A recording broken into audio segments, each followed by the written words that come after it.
countdown to the big game continues now with sports agent Doug Eldridge, a good friend of the program. Doug, good to see you this morning. Obviously, needless to say, the Super Bowl is obviously the biggest game of the year. But what's a little bit different this year, Doug, is the really maturing of the legal sports wagering industry in this country. How big is it going to be this year?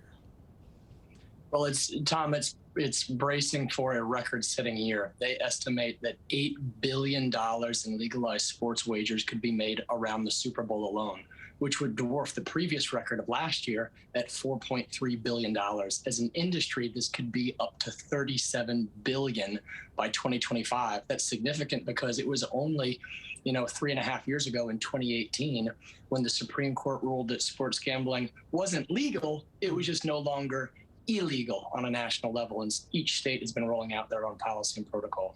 I think there are about 35 states now that have legal sports books, and more are coming online every month, it seems. All right, let's talk about the other game besides the game, which is advertising, Doug. Obviously, everybody every year talks about the commercials. There have been some memorable ones over the years. We're still in a pandemic. Things are still not quite back to normal, but what should we look for today as far as ads that people will be talking about tomorrow morning? Well, you made an interesting point about the pandemic. 2 years ago, we saw a tonal shift in terms of the advertising. And even last year, some brands opted not to invest their money in Super Bowl ads, but rather to redirect them towards COVID-specific issues. And that drew really mixed reviews. And now a year later, we're to a point where people are craving that sense of normalcy. And this is a tentpole event on the American calendar.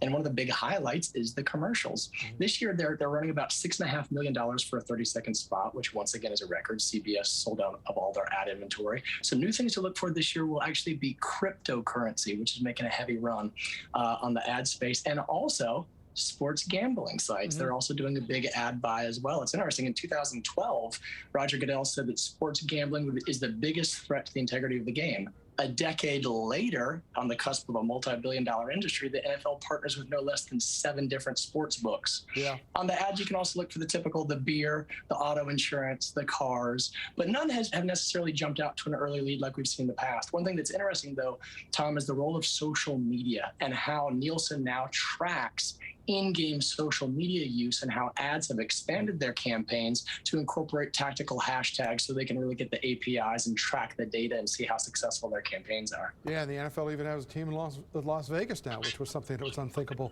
years ago. Doug Eldridge, good to talk to you again. I hope you enjoy the game later on today. Thank you.